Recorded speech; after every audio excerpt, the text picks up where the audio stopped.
नमस्कार दोस्तों, आप देख रहे हैं कृषि जानकार। मैं हूं आपका दोस्त कपिल धाकड़। किसान मित्रों, आप मेरे पीछे देख पा रहे होंगे ऊटी लहसुन का प्लॉट है। और यहाँ पर दोस्तों ऊटी लहसुन के अंदर बहुत लिमिटेड सिंचाई लगती है। जो भी हमें चीज़ें देनी है, जो भी हमें न्यूट्रिएंट देना है, वो एक लिमिटेड समय के अंदर ही देना होता है। क्योंकि अगली जो सिंचाई आएगी वो 20 से 25 दिन बाद, हो सकता है मौसम ठंडा हुआ तो 1 महीने के बाद आएगी दोस्तों। तो दोस्तों ये ऊटी लहसुन का प्लॉट है। यहाँ पर हमने कीड़े के लिए, फफूंद के लिए और सबसे मेन समस्या नेमेटोड के लिए, क्योंकि यहाँ पर बहुत ज़्यादा बार लहसुन हो चुकी है। प्लॉट रियावन में बहुत लंबे समय से यहाँ पर लहसुन की खेती हो रही है, तो नेमेटोड की समस्या कॉमन सी बात है। तो हमने एक नेमेटोसाइड उपयोग किया है, साथ में एक प्रकार का बैलेंस न्यूट्रिशन उपयोग किया है। तो दोस्तों सारी चीज़ों को हमने घोल बना करके अपने खेत के अंदर डाला है दोस्तों। तो जो प्लॉट है ये मेरे दोस्त विकास का है। यहाँ पर जो मैं चीज़ें उपयोग करता हूँ वो विकास भी उपयोग करता है। हमने जो चीज़ें यहाँ पर डाली हैं आप किसानों के लिए, आप उनको देख सकते हैं। अगर आपको लगता है कि चीज़ें आपके लिए फ़ायदा कर सकती हैं, वो आप अपने विवेक के आधार पर उपयोग कर सकते हैं दोस्तों। तो दोस्तों वीडियो पूरा देखिएगा, वीडियो थोड़ा लंबा है, पूरी प्रोसेस हमने डाली है। अगर आपको ठीक लगता है, आपकी फसल के लिए उचित लगता है, तो आप बिल्कुल डाल सकते हैं। तो चलिए किसान मित्रों शुरुआत करते हैं। तो जैसा कि दोस्तों आपने सुना, अभी मैं विकास के प्लॉट पर हूँ और दोस्तों यहाँ पर ऊटी लगी हुई है मल्च के ऊपर। तो दोस्तों मल्च के ऊपर ऊटी जब लगती है तो खेत के अंदर बेड बनाए जाते हैं, मल्च बिछाई जाती है और ड्रिप के द्वारा सिंचाई होती है। तो दोस्तों नॉर्मली हमारे खेत, आपको पता ही है, पूरा जो सिस्टम लहसुन के अंदर है वाटर मैनेजमेंट का है। पानी के ऊपर बहुत ध्यान रखना पड़ता है। खेत के अंदर जितनी नमी होती है उतने ज़्यादा हमें कीड़े पड़ते हैं, फफूंद आती है, और उस सब को रेक्टिफाई करने के लिए हमें टाइमली सॉल्यूशन ज़रूरी है। तो दोस्तों आप आपके सामने देख पा रहे होंगे ये ऊटी लगी हुई है। ऊटी ग्रोथ काफ़ी अच्छी है। पर दोस्तों जब मल्च के ऊपर लहसुन होती है तो इसमें बहुत लिमिटेड सिंचाई लगती है। आज सिंचाई करी, नेक्स्ट सिंचाई जो है वो 25 से 30 दिनों के अंदर होगी। और अगर आप ज़्यादा सिंचाई करते हैं तो नमी ज़्यादा होने के कारण जड़ गलन की समस्याएं आती है दोस्तों। तो दोस्तों यहाँ पर तीसरी सिंचाई चल रही है। सबसे पहले सिंचाई जब करी थी, बुआई के पहले करी थी, उसको हम काउंट भी नहीं कर रहे हैं। बुआई के जस्ट पहले जो करी थी, या चौथी सिंचाई आप कह सकते हैं, बुआई के जस्ट पहले करी थी बेड गिले करने के लिए कि आपकी बुआई अच्छी हो जाए। जैसे ही बुआई हुई उसके बाद में एक पानी चलाया था, उसके बाद में एक और पानी चलाया था कि 100% लहसुन उग जाए, और उसके बाद में तीसरा पानी चल रहा है। तो दोस्तों कह सकते हैं कि अब ये जो पानी है, यहाँ पर ये जो पानी अगर आप देख पा रहे हैं, बेड लगभग गीले हो चुके हैं। तो ये जो पानी है यहाँ से अब अगला जो पानी देने की जो गैप रहेगी वो कम से कम 20 से 25 दिन, या फिर मौसम ज़्यादा ठंडा हुआ तो 1 महीना भी हो सकती है। तो दोस्तों ऐसी कंडीशन में हमारी फसल को बचाने के लिए शुरुआत में हमने फंगीसाइड इंसेक्टिसाइड दिए ही थे बेड बनाने से पहले। पर दोस्तों अभी हम यहाँ पर कुछ फंगीसाइड, एक प्रकार का इंसेक्टिसाइड, एक प्रकार का नेमेटोसाइड और साथ में एक प्रकार का बैलेंस न्यूट्रिशन हम यहाँ पर देने जा रहे हैं, जो कि 100% वाटर सॉल्युबल है। तो दोस्तों टाइमली हमें चीज़ें करनी बहुत ज़्यादा ज़रूरी है। अगर हम लेट हो जाते हैं तो बाद में वो देंगे कब, उसके लिए विचार करना पड़ेगा। तो दोस्तों एक चीज़ और है, ये सारी चीज़ें करने से पहले मैं आपको चीज़ें बता देता हूँ देने का तरीका क्या है। तो दोस्तों आप एक कोशिश ये करें कि जब भी आपका बेड, आपकी सिंचाई लगभग कंप्लीट हो चुकी होती है, बेड लगभग आपकी गीले हो चुके हैं, और लास्ट का आखिरी आधा घंटा जो होता है उस समय पर आपको ये सारी चीज़ें देनी है, या फिर इसका अल्टरनेटिव भी आप ले सकते हैं। ज़रूरी नहीं है कि यही चीज़ें देनी है। जो हम दे रहे हैं वो आपको बता रहे हैं, आप अपने विवेक के आधार पर चीज़ें चेंज कर सकते हैं, और भी फंगीसाइड और भी इंसेक्टिसाइड ले सकते हैं। पर दोस्तों आप क्या करें, जैसे कि आपका जो बेड है लगभग गीला हो गया, आपको क्या करना है कि जो चीज़ें आपके यहाँ पर पड़ी हैं उनको क्या करना है कि गोल बनाना है, और आखिरी का आधा घंटा जो है उसको पंप करना है। अगर आप शुरुआत में दे देते तो जहाँ पर पानी शुरू में टपकेगा, जहाँ पर कम गीला होगा, तो वहीं पर वो दवाई और वहीं पर वो सारी चीज़ें रह जाएगी। तो आपकी पूरी कोशिश ये होनी चाहिए कि आखिरी का जो आधा घंटा है उसी के अंदर आप पानी छोड़ें। तो जो फंगीसाइड इंसेक्टिसाइड है वो ऊपर रहेगा और आसानी से आपके पूरे जो बेड के अंदर फैल जाएगा। तो मैं आपको आखिरी में बताऊंगा कि कितना पानी आपको बाहर निकालना है जिससे आपकी दवाइयाँ जो है सारी चीज़ें ये हो पाए। तो दोस्तों मैं आपको यहाँ पर दवाइयाँ दिखा देता हूँ, दवाइयाँ हम कौन कौन सी उपयोग करने जा रहे हैं। तो सबसे पहले मैं आपको यहाँ पर जो एक इंसेक्टिसाइड है, सभी किसान मित्र इससे वाकिफ होंगे, सुमिटोमो कंपनी का आता है डेनिटॉल। इसको स्प्रे भी किया जाता है, दवाई का उपयोग भी किया जाता है, इसको पंप भी किया जाता है, और काफ़ी अच्छा है, और फिर बजट फ्रेंडली है, सस्ता पड़ता है।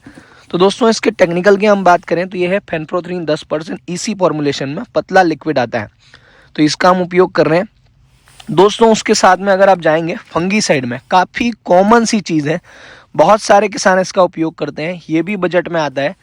ये है पीआई इंडस्ट्रीज़ का किटाजिन। तो दोस्तों ये भी बहुत कॉमनली सबसे ज़्यादा उपयोग किया जाने वाला सिस्टमिक फंगीसाइड है। काफ़ी सारे किसान मित्रों ने इसका फ़ायदा लिया है। ऊटी में भी हमने डलाया था जिस समय पर लोगों के बहुत कंडीशन ख़राब थी, खेतों के अंदर नमी बहुत ज़्यादा थी, प्लॉट बैठ रहे थे। हमने एक पानी रोकने के बाद में इसको सजेस्ट किया था। तो दोस्तों इसका कैसा रिजल्ट मिला आप कमेंट के माध्यम से बता सकते हैं। बात करें इसके टेक्निकल की तो इसमें है आइप्रोबेनफोस 48% ईसी फॉर्मुलेशन में। दोस्तों यहाँ हम दोनों चीज़ें इसी उपयोग कर रहे हैं, तो ये बहुत हेल्प करेगा अपने सेम फॉर्मुलेशन वाली। और दोस्तों उसके बाद में आप यहाँ पर देखेंगे एक प्रकार का निमेटोसाइड है, सिंडिकेट कंपनी का आता है, EZ निमेटोसाइड के नाम से। तो दोस्तों निमेटेड जो होते हैं नॉर्मली अगर अपनी फसलों की अगर हम बात करें तो लहसुन के अंदर 3-4 प्रकार के इंसेक्ट पाए जाते हैं जो बहुत ज़्यादा नुकसान करते हैं। सबसे पहला वायर वर्म, दूसरा जिसको हम फंगस जीनेट कहें, वायर वर्म कहें, कुछ भी कह सकते हैं, सफ़ेद कलर का कीड़ा होता है, आसानी से मरता नहीं है, नुकसान करता है। इसके अलावा बल्ब मैगट, बल्ब माइट्स, इन सब के अलावा निमिटोड। निमिटोड नंगी आंखों से दिखता नहीं है, बहुत ज़्यादा नुकसान करता है, जड़ों को छेद करके अंदर घुस जाता है और बहुत ज़्यादा नुकसान करता है। घेरे बैठने की समस्या भी निमेटोड के कारण आती है। तो दोस्तों यहाँ पर एक बजट फ्रेंडली निमेटोसाइड है, EZ निमेटोसाइड के नाम से, ये सिंडिकेट कंपनी का आता है। इसके अंदर आप देखेंगे तो अलग ही टेक्निकल है। ऑर्गेनो इसके अंदर आ जाता है, ऑर्गेनो ब्रोमो प्रोपेन 30% में, organo bronopol 20%, organo bromide 10%, di calcium amino phosphate 30%, dissolving agent 10%। तो दोस्तों ये इसका टेक्निकल है। तो इसको हम 250 ml प्रति बीघा के हिसाब से उपयोग कर रहे हैं, इसको हम 250 ml प्रति बीघा के हिसाब से उपयोग करने वाले हैं। तो दोस्तों जो डेनिटोल है उसको हम 500 ml प्रति बीघा के हिसाब से उपयोग करने वाले हैं। तो दोस्तों इस बात का ध्यान रहे, ये अलग अलग चीज़ें हैं। ये निमेटोसाइड है वो कीड़े के ऊपर काम नहीं करेगा, केवल निमेटेड के ऊपर काम करता है। फंगस के ऊपर किटाजिन काम करता है, डेनिटोल जो है वो इंसेक्ट के ऊपर काम करेगा। और दोस्तों साथ में हम यहाँ पर एक माइक्रोन्यूट्रेंट है, माइक्रोन्यूट्रेंट फर्टिलाइजर, पहले आपको फर्टिलाइजर दिखा देता हूँ। ये 100% वाटर सॉल्युबल है। अब दोस्तों हमारी फसल के अंदर माइक्रोन्यूट्रेंट की बहुत ज़्यादा आवश्यकता होती है। ये NPK बेस्ड एक माइक्रोन्यूट्रेंट है, आप यहाँ पर देख सकते हैं। ये माइक्रोन्यूट्रेंट है, इम्पोर्टेड है। मेन चीज़ दोस्तों मैं जो भी चीज़ बताता हूँ वो हमेशा एक खास बात उसके अंदर होती है, ये इम्पोर्टेड है, मेड इन रशिया है, रशिया से मंगाया गया है। और आप देख पाएंगे बहुत सही दाना है, 100% वाटर सोल्यूबल है। इसको हम ड्रिप के अंदर डाल सकते हैं। दोस्तों अगर देखा जाए तो इसका हम उपयोग 2.5 किलो प्रति बीघा के आसपास करने वाले हैं। अगर ज़्यादा डाल दिया तो हो सकता है हमें थोड़ा पौधे फटने की समस्या आ जाए। तो दोस्तों ये भी एक्सपर्ट सॉल्यूशन के नाम से आता है, ये भी सिंडिकेट का ही है। तो दोस्तों ये नीचे सबसे पहले आप यहाँ पर इसकी खास बात देखिए, ये मेड इन रशिया है, ये बिल्कुल अल्बर्ट सॉल्यूशन की तरह ही है। दोस्तों इसके अंदर अगर हम कंटेंट की बात करें तो इसके अंदर NPK आता है 10 NPK आता है, मैग्नीशियम ऑक्साइड आता है, कैल्शियम ऑक्साइड आता है TE फॉर्म में, और ये कह सकते हैं कि EDTA वाले फॉर्म में। तो दोस्तों 10% इसके अंदर नाइट्रोजन है, 9% फास्फोरस है और पोटास इसके अंदर 16% है, और मैग्नीशियम ऑक्साइड 3% और कैल्शियम ऑक्साइड 13% मात्रा में है। इसके अलावा दोस्तों इसके अंदर माइक्रोन्यूट्रिएंट्स भी है जो अलग अलग मात्रा में उपलब्ध हैं। तो दोस्तों अगर आप यहाँ पर देखते हैं तो nitrogen 10%, phosphorus 9%, potassium 16.30%, magnesium oxide 3%, calcium 13.20%, sulphur इसके अंदर 2% मात्रा में। इसके अलावा दोस्तों boron, copper, iron, manganese, molybdenum, zinc वगैरह इसके अंदर सब है दोस्तों। तो दोस्तों ये मैं अपने यहाँ पर जो है ड्रिप के अंदर उपयोग करने वाला हूँ। तो दोस्तों ये ना मिले तो आप इसके अलावा बहुत सारे मार्केट में इसके अल्टरनेटिव उपलब्ध हैं। अल्बर्ट हो गया, इसके अलावा आप कॉम्बी 2 ले सकते हैं, आपको कॉम्पा एक्सपर्ट में मिलेगा। इसके अलावा नागार्जुना का इकोलेट पल्स ले सकते हैं, और भी बहुत सारे माइक्रोन्यूट्रिएंट में आते हैं जो आपको समय से मिल जाए उपयोग करें, जरूरी नहीं है यही उपयोग करना है। तो दोस्तों जो मैं चीज़ उपयोग कर रहा हूँ वो आपको बता रहा हूँ। तो दोस्तों दाना भी इसका आप देखेंगे तो दाना भी काफ़ी सही है। अगर आप इसको चाहें तो अपने खेत के अंदर नॉर्मली ओपन बेड में भी डाल सकते हैं। तो ओपन बेड में अगर आप डाल रहे हैं तो 3 kg प्रति बीघा के हिसाब से डालिए। आप इसको यूरिया वगैरह में मिला करके, आप NPK में मिला करके डाल सकते हैं, कोई प्रॉब्लम नहीं है। तो दोस्तों अब हम सब इनको घोलेंगे और अपने लहसुन के अंदर पंप करेंगे। दोस्तों इस निमेटोसाइड की खास बात यह है कि ये दूसरे निमेटोसाइड जो है उसके कंपैरिजन में थोड़ा सस्ता है। जैसे कि और भी अभी जो प्रचलित निमेटोसाइड है जैसे वेलम प्राइम वगैरह आ रहा है उससे आधी कीमत का है। इसको उपयोग किया है मैंने, वेलम प्राइम भी मैंने पिछली बार उपयोग किया था तो सही थे उसके रिजल्ट भी। आप चाहें तो वो भी कर सकते हैं, ये भी कर सकते हैं, बट ये उससे आधी कीमत का है। अगर आप कोई बायो बेस्ड चीज़ें डालते हैं जैसे कि अपना मल्टीप्लेक्स का सोल्जर वगैरह, तो उसमें बहुत ज़्यादा हेल्प कर, वो थोड़ा बजट फ्रेंडली होता है उसके कंपैरिजन में ये थोड़ा महंगा है और वेलम के कंपैरिजन में ये थोड़ा सस्ता है। तो दोस्तों यहाँ पर हमने आधे खेत में इसका उपयोग किया है। क्या वेरिएशन आता है, क्या फ़र्क आता है वो हम आपको बताएंगे। वैसे मैं इसको अपनी लहसुन के अंदर जो रियान सेलर है उसके अंदर उपयोग करने का मेरा प्लान है। आने वाले समय में सारी चीज़ें इसके बारे में क्या कैसा परफॉर्म कर रहा है सारी चीज़ें हम आपको आगे वीडियोस में बताते रहेंगे।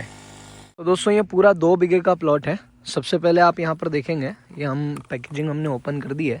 हम एक बाल्टी के अंदर ये एक्सपर्ट सॉल्यूशन डाल रहे हैं। ये लगभग 1 kg का हमने ये घर पे माप करके लाए थे। ये 1 kg का है। तो ये आप देखेंगे उसकी सॉल्युबिलिटी आपको बताते हैं। या 2.5 kg हमने डाल दिया है। दोस्तों अब यहाँ पर आप देखें ये पूरा 100% वाटर सॉल्युबल है। डालते ही आप देखेंगे घुल रहा है, धीरे धीरे और भी फास्ट घुलेगा ये, इसीलिए हम इसको डाल रहे हैं। नॉर्मली बहुत सारे ऐसे माइक्रोन्यूट्रिएंट आते हैं जो प्रॉपर तरीके से घुलते नहीं हैं। और ये जो प्रोडक्ट है ट्रस्टेड प्रोडक्ट है, मेड इन रशिया है और R&D वाला प्रोडक्ट है, रिसर्च एंड डेवलपमेंट इसका भी है, रिसर्च करके बनाया गया है। तो हम इसको यहाँ पर घोल रहे हैं, तो इसको थोड़ी देर रहने देते हैं। उसके बाद में दोस्तों यहाँ किटाजिन वगैरह हम डाल रहे हैं। किटाजिन अगर आप देखते हैं तो ये 250 ml बची हुई है। 250 ml हमने ऑलरेडी उपयोग कर ली उधर वाले प्लॉट में। तो दोस्तों ये 250 ml हमने किटाजिन अपने बाल्टी के अंदर मिला दी है। इसी फॉर्मुलेशन में देखिए आप, बिल्कुल ये AC फॉर्मुलेशन इसको कहते हैं। और यहाँ पर हम डेनिटॉल भी लेंगे। तो दोस्तों ये डेनिटॉल है, देखिए ये भी इसी फॉर्मुलेशन वाली है डेनिटॉल। ये डालिए आप, ये हम 500 ml डाल रहे हैं यहाँ पर डेनिटॉल। देखिए पूरा सफ़ेद दूध जैसा पानी हो जाता है ये, बट है ये 100% जहर केमिकल कह सकते हैं अपन। और दोस्तों यहाँ पर हम उपयोग करने वाले हैं, आप ये देखिए EZ नेमेटोसाइड। इसको अभी हमें रिकमेंडेशन दिया गया था एक दोस्त ने कि काफ़ी अच्छी चीज़ है, तो हम यहाँ पर उपयोग कर रहे हैं। तो दोस्तों यहाँ ये कुछ इस प्रकार का दिखता है काला काला, इसको हम अंदर डालेंगे। तो डालिए, ये देखिए दोस्तों कुछ इस प्रकार की इसके अंदर से निकल रहा है, पतला वाला शहद हो सकता है या ऑयल जैसा निकल रहा है। तो ये बहुत अलग फॉर्मुलेशन है। हम इन सबको अच्छे से मिलाएंगे और अपने यहाँ पर उपयोग करेंगे। तो अभी हम ये बाल्टी पूरी अच्छे से धो लेते हैं। हाँ मिलाओ। तो दोस्तों ये हमने इसको अच्छे से मिला लिया है और फिर पंप के माध्यम से पंप करेंगे। तो दोस्तों होता क्या है, हर चीज़ का अलग अलग काम है। जैसे कि कोई दवाई डाल रही है तो इंसेक्ट के ऊपर इंसेक्टिसाइड काम करेगा, फंगस के ऊपर फंगिसाइड काम करेगा और निमेटोड के ऊपर निमेटोसाइड काम करेगा।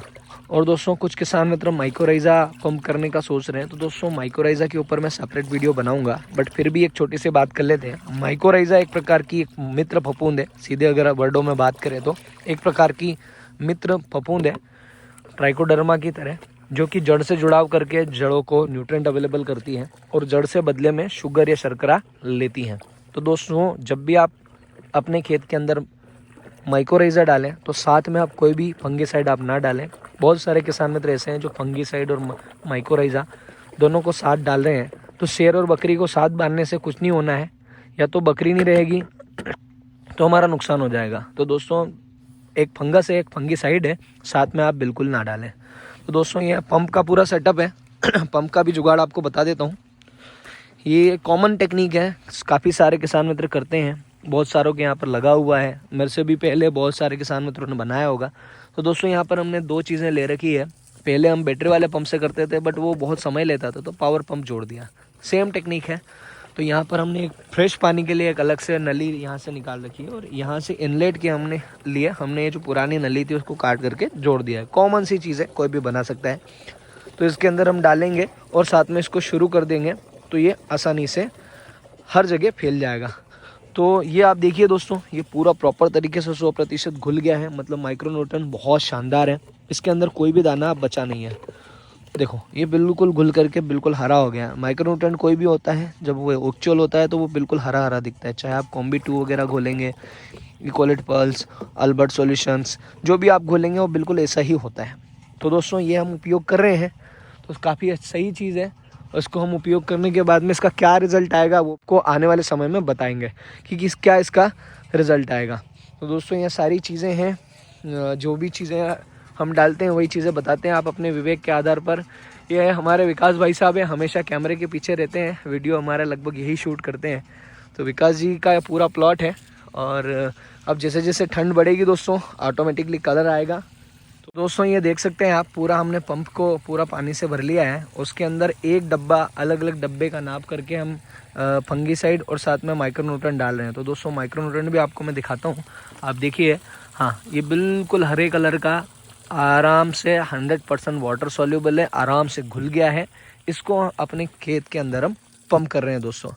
तो ये देखिए आप, हम वापस से जो खाली पंप है उसको पानी से भर देंगे, उसके बाद में पंप को शुरू करेंगे। तो दोस्तों क्या होता है कि जब अभी यहाँ पे आपको दिखाता हूँ, नॉर्मली जब शुरुआत में किसान जैसे ही मोटर शुरू करी, बेड आपके गीले नहीं है, उस समय पे अगर कोई पंप कर दे तो क्या होता है कि इतने एरिया में ही फैलेगा। अभी जो बेड है वो लगभग पूरे गीले हो चुके हैं। ऐसी कंडीशन में जो हमारा फंगीसाइड, इंसेक्टिसाइड और जो माइक्रोन्यूट्रेंट हम डालेंगे वो पूरे बेड के अंदर फैल जाएगा। तो आप कोशिश करें बेड गीले होने के बाद में, पानी बाहर निकलने के बाद में ही चीज़ें पंप करें। तो दोस्तों ये ओपन बेड में लगी हुई लहसुन है आप, और उधर मल्च के अंदर लगी हुई है। तो दोस्तों स्टार्ट कर रहे हैं, काफ़ी मशक्क़त करा रहा है, ठंड घुस गई है पंप को। यहाँ रात को यही था तो ठंड घुस गई है। विकास जी के इसको हेल्प कर रहे हैं चलाने के लिए, थोड़ी मेहनत करनी पड़ रही है।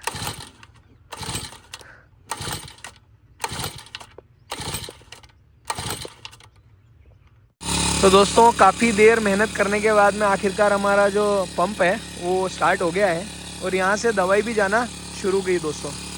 ये जितनी भी दवाई जा रही है ये सभी पाइप के माध्यम से, यहाँ से क्या है कि जहाँ वाटर सोर्स है, जहाँ से सब जगह पानी डिस्ट्रीब्यूट होता है, वहीं पर हमने जोड़ा है। तो इक्वली आपका जो पानी है शुरू से पूरे अच्छे से मिल करके जाए। तो ये सभी जो दवाई है बराबर मात्रा में बेड के अंदर जाएगी। तो दोस्तों ये देखिए हमारा लगभग पंप जो है वो खाली होना शुरू हो गया है। तो दोस्तों इस प्रकार से अगर आप अपने खेत के अंदर कोई भी माइक्रोन्यूट्रेंट आप डालना चाहते हैं तो आप डाल सकते हैं। तो दोस्तों ये सारी चीज़ें हमने डाली है, और अगर आपका कोई भी सवाल है तो मैक्सिमम मैं सारे कमेंट पढ़ता हूँ, और मेरी कोशिश रहती है जवाब देने की, बट बहुत सारे कमेंट्स आते हैं और व्यस्तता के कारण मैं कमेंट तो सारे पढ़ता हूँ बट रिप्लाई करना थोड़ा टफ हो जाता है। तो अपना जो भी सवाल है आप कमेंट में लिख सकते हैं, मैं उसके ऊपर कंप्लीट डिटेल वीडियो लाने का प्रयास करूँगा। तो आप अब यहाँ पर देख पा रहे हैं ये जो बेड है लगभग गीले हो चुके हैं। आप जो दवाई हम डाल रहे हैं वो लगभग आप कह सकते हैं पूरे बेड के अंदर फैल गई होगी, उम्मीद है फैल गई होगी, क्योंकि लगातार पानी आ रहा है। तो ऐसे बेड गीले हो चुके हैं। अभी किसान शुरुआत में अगर हम पंप करते हैं तो दवाई एक ही जगह फैल जाती है। अब अगर आपके पूरे बेड गीले हैं, प्रॉपर तरीके से आप समय पर पानी देते हैं, लास्ट में देते हैं, तो आपकी जो दवाई है वो प्रॉपर तरीके से पूरे बेड के अंदर फैल जाएगी। तो दोस्तों इस प्रकार से आप करें। कोशिश ये रहे कि आपका रिजल्ट अगर आपका अच्छा आपको चाहिए तो आपके बेड के अंदर पूरी दवाई फैलना ज़रूरी है। तो दोस्तों ये हमने जो चीज़ें डाली थी अपने खेत के अंदर वो आपको सजेस्ट करी हैं। अगर आपको चीज़ें अच्छी लगती हैं तो आप अपने वीडियोज़ हैं उनको शेयर कर सकते हैं। तो दोस्तों आज के वीडियो में इतना ही, मिलेंगे नेक्स्ट वीडियो में। तब तक के लिए जय जवान जय किसान, धन्यवाद।